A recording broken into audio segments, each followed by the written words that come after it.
Generally speaking, it is generally easier to know what to do than what to believe. And this isn't true in every realm of life, but in most realms of life, it's always easier to figure out what to do than what to believe. It's easier to figure out the right thing to do, oftentimes, than the right thing to believe. I grew up in a version of Christianity that was all about believing correctly. It almost didn't matter what you did because you could always get forgiven.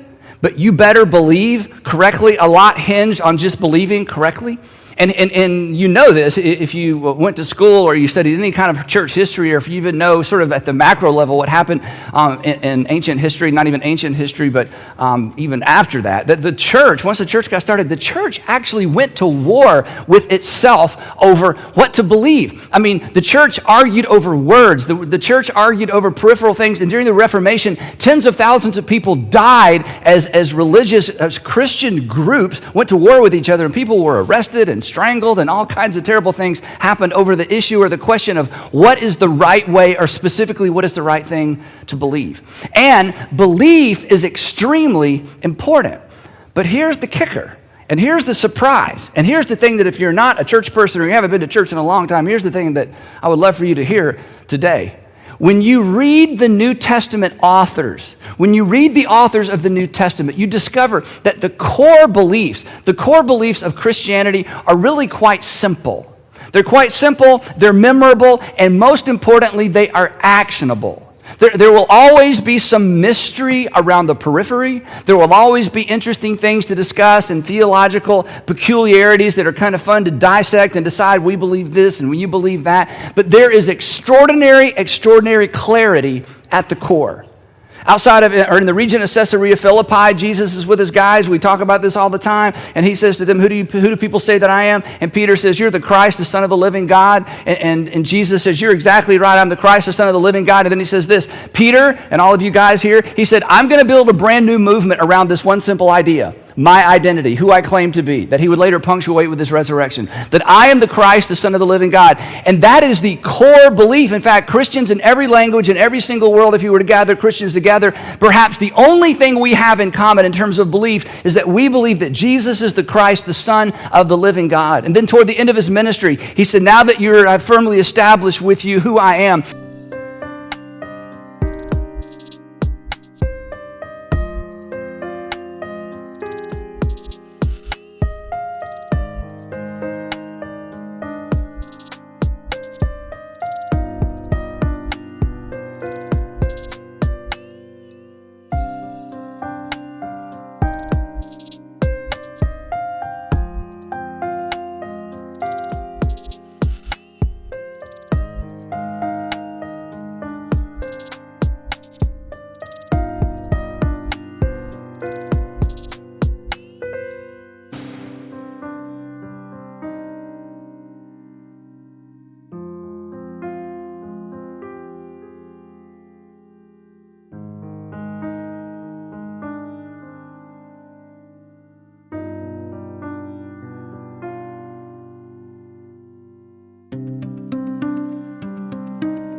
here's what I want you to do.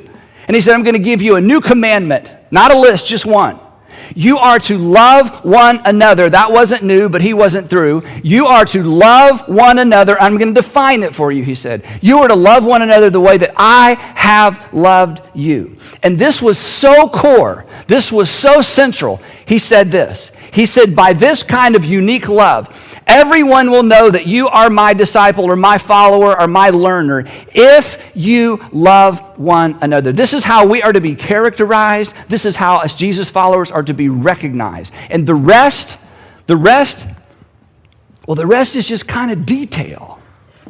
Because imagine a world, and I know I say this all the time, I'm going to keep saying it. Imagine a world where people, skeptical of what we believe, are envious of how well we treat each other and amazed at how well we treat them. Long before there were chapters and verses, Long before there was the Bible, there was a version of our faith. There was a version of Christianity that captured the attention of the world because of how it behaved, not simply what it believed. A version of faith that did things. A version of faith that made people want it to be true before they were able to believe that it could actually be true. And John, Matthew, Mark, Luke, John the apostle of Jesus, John that watched Jesus from the day he stepped onto the pages of history at the Jordan River when the other John the Baptist, baptized him. John, who had a front row seat as an old man. All of his friends are dead. Perhaps the city of Jerusalem has been sacked and the temple burnt by this time. Peter is dead. The apostle Paul is dead. We don't know what happened to the other apostles by this time in history. He might have been the last man standing. John, who is the first person to put into print that we know of that God is love, a uniquely Christian idea. That same John writes to first century Christians. And here's what he says. And this may bother you a little bit, depending on what kind of church you were raised in or what kind of version of Christianity you were raised in. But if you're not a Christian or you used to be or you're no longer a Jesus follower, I hope you find this so intriguing you lean in and perhaps you'll be open to giving the message of Jesus a second chance. Here's what John, who knew Jesus, was. And for just a minute, if we could suspend our imagination, just suspend what we've known. I'm not reading from the Bible for just a moment. I'm reading from a letter written in the first century by an eyewitness to the events of Jesus, to men and women who were not eyewitnesses, but who had become followers of Jesus. And here's what John, the friend of Jesus, wrote to all of us. For this is the message you first century Christians heard from the beginning. In other words, the moment that you began to entertain the fact that maybe Jesus was the Son of God, he said at the very beginning of your faith journey, here's what you were told. We should love one another. He said this is basic. This is 101. This is the very first thing you heard when you began your walk with Jesus. And then after illustrating it with a story from the Old Testament of Cain and Abel, he continues in verse 14 and he says this. He says, we know, we have certainty, we're confident that we have passed from death to life because, in other words, we have confidence that this is the real deal. We have confidence that something has happened on the inside of us. We have confidence that the Spirit of God lives on the inside of us. Why? Because the Bible tells us so. There wasn't a Bible yet. He didn't have one. He was writing one. He just didn't even know it, right? Because we believe the correct things, not according to John, who knew Jesus. Listen to what he says. We know that we have passed from death to life because we love each other. Anyone, look at this, anyone who does not love remains in death. Anyone who hates a brother or a sister is a murderer. And you know that no murderer has eternal life residing in them. And then he says this, and this is how we know what love is, because it's not just general love. He said, this is how we know this very unique brand of love is. This is how we know what love is. And then John says something that we miss because, again, the way we were brought up reading our Bibles, he says, look, this is how we know what love is. Something happened. Something happened. This is how we know what love looks like. We saw it. Something happened. And John would say, I was there and I saw it. This is how we know what this unique brand of love looks like. Jesus Christ laid down his life for us. And then here is what stands at the epicenter of the Christian faith. Here's what stands at the epicenter of all we say we believe and all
all we say we have embraced, and all we say that we follow when it comes to following Jesus.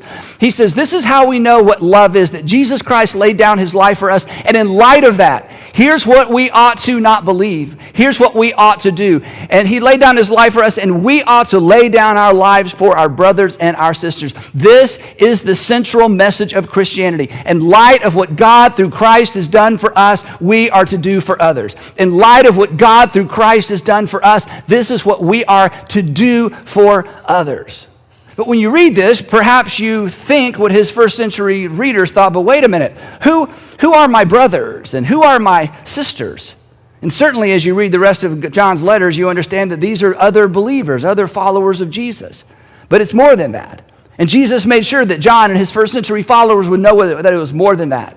Because when he told the story, when he told the parable of the Good Samaritan, he teased this out. Because you remember a lawyer came to Jesus and said, no, I'm supposed to love my neighbor. But, my neighbor are just other Jewish people, right? I mean, who is my neighbor? And in that moment, Jesus changed the world with an incredible story and an incredible punchline at the end of the story. He says, your neighbor is anyone who has a need you can meet. Your neighbor is anyone who has a need you can meet. Your neighbor is anyone, whether they're Jewish or not, or Gentile or not, or live in your neighborhood or not. A neighbor is anyone who has a need you can meet. Your brothers and sisters are those who have needs you can meet. And then Jesus would illustrate it at Calvary. For God so loved the world that he gave his son's life. So John, okay, we get all that. So short of dying for my brothers and sisters, and short of dying for my neighbors, and short of physically, literally laying down my life for my brothers and sisters or my neighbors or people who have needs, what exactly does this look like? To which John would say, I'm so glad you asked, but you may be sorry that you ask. If anyone, he doesn't define it narrowly, if anyone has material possessions, that would be us.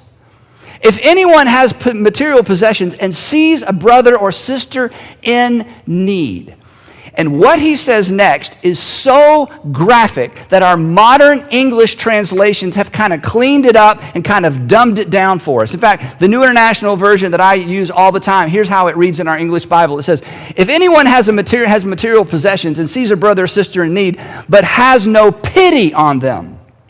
But that's not what the Greek text reads.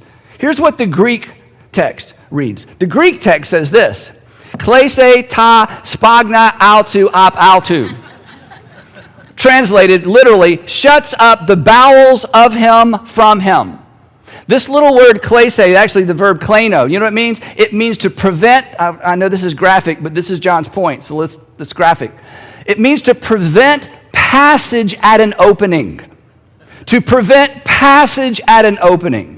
I want you to get the picture. To prevent passage at an opening. That's what this word means. So the King James translators back in 1611, they weren't polite. They just kind of went for it. So here's the King James translation of the Greek. This is what it looks like. But whoso hath his world's good, and seeth his brother have need, and shutteth up his bowels of compassion from him. Because that's what the Greek text reads. In other words, let me translate. Here's what John's saying to you, and here's what John's saying to me, and here's what John's saying to his first century readers. If you see someone in need, and you suddenly get financially constipated, you may be full of something. But it ain't the love of God, baby. If anybody, if anyone, you should read your Bibles. It's right there. If anyone has material possession and sees a brother or sister in need, but has no pity on them, here's the question. Here's the question I have to ask myself. Here's the question I hope we all ask ourselves. Here's the question that perhaps if we'd been answering this question correctly for generation after generation after generation, there wouldn't be so much resistance to the message of Jesus. If anyone has material possessions and sees a brother or sister in need, but has no pity on them, closes up on the inside, their heart shuts down, their compassion shuts down, how can the love of God be in that person? Now, here's why John uses such graphic language. Again, John, who wrote this, saw Jesus crucified. He saw literally the price that Jesus, and he put all this together afterwards with the apostles, he saw literally what Jesus paid, the price that Jesus paid for John's sin, for my sin, for your sin. This was not a story he heard. This was a piece of history he witnessed. So imagine that. Imagine you see your best friend, your rabbi, crucified. You'd hoped he was the Son of God. And then a few days later, you have breakfast with a crucified rabbi and friend on the beach, and you conclude he is who he claimed to be. He is, in fact, the Son of God. That he was right when he said that not even the Son of Man did not come to be served, but the Son of Man, the Son of God, came to serve and to give his life a ransom for many. And those gentlemen and those women who witnessed both his crucifixion and his resurrection, they understood, who are we? How dare we ever shut our hearts, our minds, our compassion down in light of need, in light of all that God has done for us? He saw the price that Jesus paid for his sin. This was not a story, again, that he heard. John could not imagine a financially constipated Jesus follower. This was a contradiction in terms. In light of what God had done for him, in light of what God has done for me, in light of what God has done for all of us, how could we? If seeing a need we can meet, this is what John would say to me and to you. He would say, if seeing a need you can meet causes you to freeze up and to lock up and to close up, I think John would say to me and say to us, well, then you don't get it. You don't understand. It's become a fairy tale for you. It's become a storybook story for you. It's become something that's happened so far in distant past that it doesn't really connect with your life. But if you stood with me and with his mother and seen this, and then if it dawned on you the significance of what you'd seen and what God has done, that Jesus gave his life for that person in need. Jesus gave his life for the person in need that has a need that I can meet or something that I can consider or something that I can respond to. And for me to close up on the inside, if Jesus gave his life for that person, certainly I can spare a few dollars, a few minutes, some of my extra. Surely, if we understood this, surely if we had seen what John had seen, surely we would be happy to do for others what others can't in that moment do for themselves. Because that's the gospel. While I was still a sinner, Christ died for me. When I was helpless and dead in my trespasses and sin, God, through his Son, did something for me. And he says, now I want you to live a life that reflects that kind of generosity to the people around you. John would agree. We may not always know what to believe outside the core of our beliefs, but isn't it true, in light of what Christ did for us, we almost always know what to do. We almost always know what love requires of us. Now, to be clear, I've said this before, this is not about the golden rule. The golden rule is, I'll do for you what I want you to do for me. This isn't do for others what you want done for you. This is do for others in light of what's been done for you. Back to John's letter, he says this, Dear children, let us not love with words or speech. In other words, he's saying, look, don't just sing about it and don't just preach about it, but with actions. This is amazing. But with action and in truth. And then he says, this isn't an add-on. This isn't extra credit. This isn't like the bonus application of Christianity. Listen to this. This is how we know. This is the part that may be new. This is the part that may be disruptive to your theology. This is how we know that we belong to the truth. This is how you know that you're in. This is how you know you're a child of God. This is how we know that we can set our hearts. We can set our hearts at rest in his presence. This is how we have assurance. Again, this may be new, but John says that the assurance of your salvation, the assurance of where you stand with your heavenly Father, is not a prayer that you prayed. And if you grew up in church like me, it's not a prayer that you prayed and then reprayed and reprayed and reprayed and reprayed. And every time there was a camp, and every time there was a revival, and every time somebody led that in prayer, I just kept praying that prayer just to make sure I was in, right? You just want to make sure, don't want to double check. John says, I don't know where you came up with that. That's not the assurance of where you stand with God. It's not a prayer that you prayed as a child. It's the life that you live. And it is the love that you do. do. Because as a Christian, as a modern Christian, even with all the tools and all the translations and all the commentaries and all the seminary trained people and all the scholarship and all the academics that's gone into bringing us these incredible tools and these incredible translations, as a Christian, we may not always know exactly what to believe, but we almost always know what love requires of us. And that's why we do Be Rich. Now, if you're new, here's the deal. Once a year, all of our churches from the Atlanta area and all of our churches from around the country come together and we do something corporately that we're doing all year long individually. We give and we serve and we love in Jesus' name. We give and we serve and we love out loud, because here's what we believe based on what Jesus taught. Everybody matters to God, whether God matters to them or not. For God so loved the world, the whole world, he gave his only son, knowing that very few people would know about it and very few people would respond to it. So we believe that everybody matters to God, whether the God matters to them or not. And we call this Be Rich, not because we think it's cute. This is something the Apostle Paul actually wrote to his protege, Timothy. He was a young man coming up that Paul would hope that would one day take his place. And here's what Paul wrote to Timothy. He said, command those who are rich in this present world, and that's most of us. And we don't think we're rich because, we know people who are richer, but, our cars have their own little houses. So it's amazing, right? Okay. Command those who are rich in this present world to do good, and here's our phrase, and to be rich. He says, I want you to be rich. I want you to act the way you are. I want you to live out, and I want you to manifest what God has blessed you with, your extra and your running over, and the fact that you live where you live and you have what you have. And yes, there are always people who have more, but don't be blinded by that.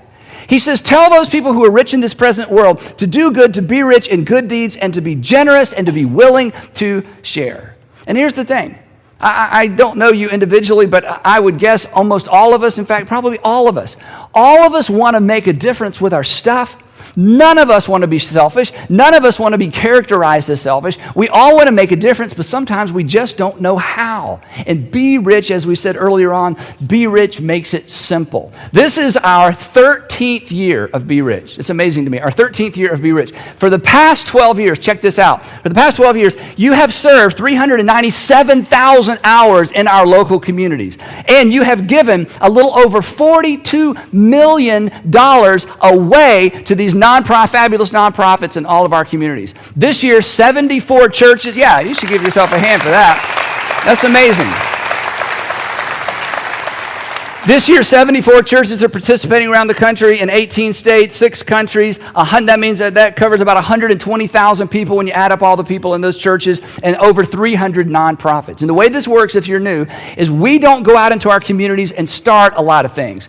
We find the rock star charities. We find the people that are knocking it out of the park, faith-based and non-faith-based charities. We find the charities that are making a difference, and then we go to them and ask how we can support. So in the Atlanta area, we have 25 Intersect partners, that's what we call them, Intersect partners, that we work with all year long. And these Intersect partners focus on food insecurity.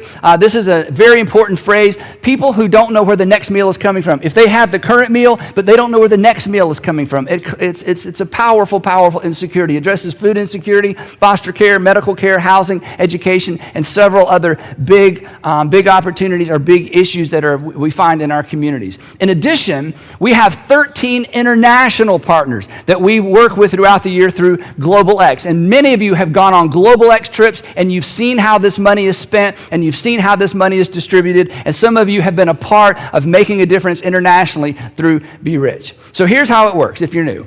It breaks down into 3 parts, 3 components. There's give, there's serve, and there's love. And today we're talking about give. This weekend we're talking about give. So for the past several months, our staff, our Intersect staff, has gone to all of our Intersect partners, and they've asked 2 really big questions.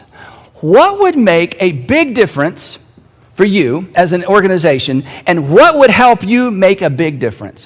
What would make a big difference for you? In other words, what would be like a game changer? Oh my goodness, it's something we don't have to worry about. It's something we wanted to purchase, but we weren't sure when we were going to get it. We wanted to hire a staff member, but it wasn't in the budget. What would make a big difference for you, and what would allow you to make an even bigger difference in your sphere of influence? And then we went out, as we did every year, and we vetted about a little over $2 million worth of projects from our Be Rich partners. And then, because you're generally so generous, we went out and vetted another $3+ million, because every year you go crazy with Be Rich. And here's the thing, we never promise anybody any money because we don't know how much is going to come in. We just find out what would make a big difference for them and what would empower them to make a big difference. And with Be Rich, there is no dollar goal. We do not have a dollar amount in mind in terms of how much we want to raise. Our goal is 100% participation.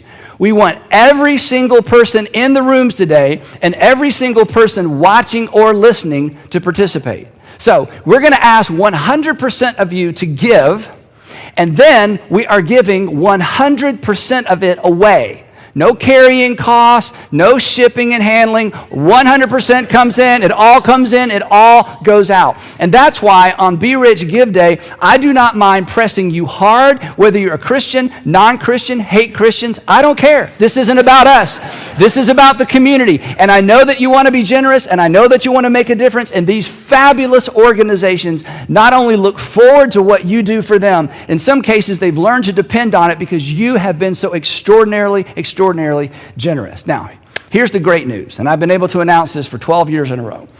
The great news is there has been no price increase or adjustment even for inflation, okay?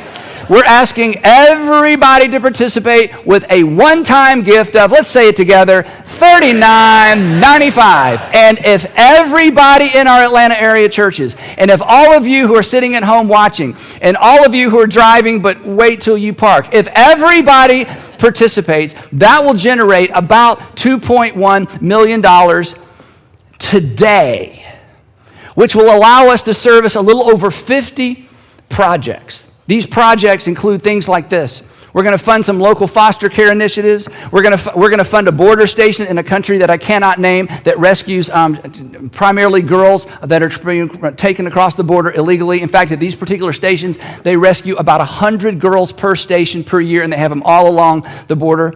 We're going to fund operating costs for some of our local nonprofits. People do not like to give to operating costs, to charities. They like to give money that's going directly to help the people. But as a nonprofit, and you're business people, you get this, it takes money to operate a nonprofit. And so we're going to help fund some of their basic costs so that they can say to their contributors, hey, your money is going straight to the people that we serve. We're going to fund programs for at-risk kids in local schools. We're going to fund counseling and mental health care initiatives for suicide prevention in schools, in public schools, and for young women coming out of trafficking.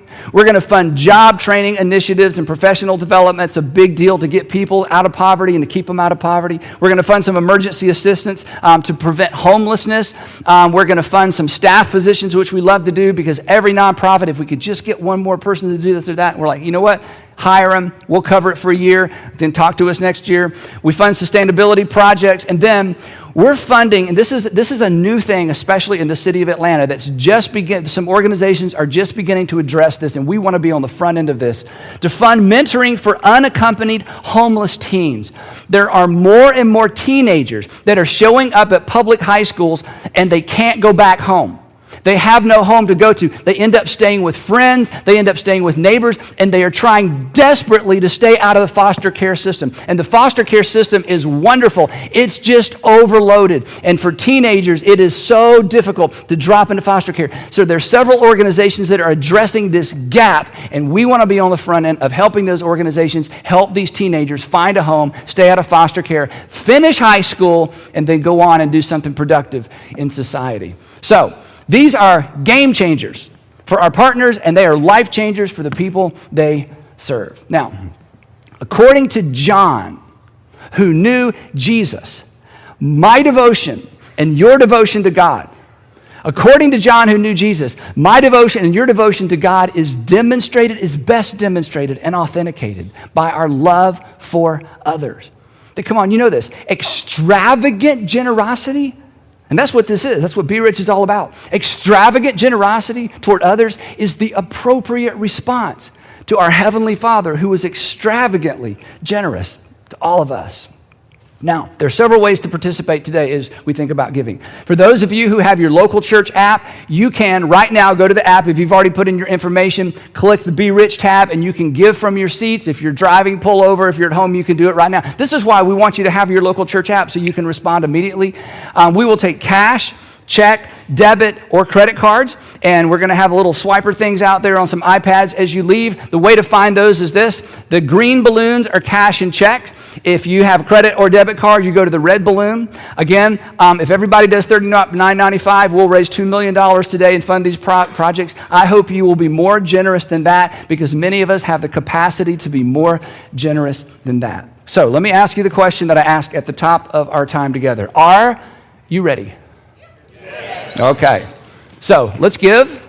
The next week we're going to talk about let's serve. And the week after that, we're going to talk about let's love. Let's show our communities, and now more than ever, let's show our communities, Republican, Democrat, don't know, don't care. We have the ability to come together to do something extraordinary for our communities and extraordinary for our nation. And while people are going to debate themselves into a hole trying to decide who's going to be the next president of the United States, we will all participate in November when the time comes around. But in the meantime, we're going to make a difference right now together, because we're Jesus followers. It's what we've been called to do. And we have, as a group of churches in our city, an extraordinary opportunity and, I think, responsibility to do something great. So let's show our communities that we're not just about sermons and songs.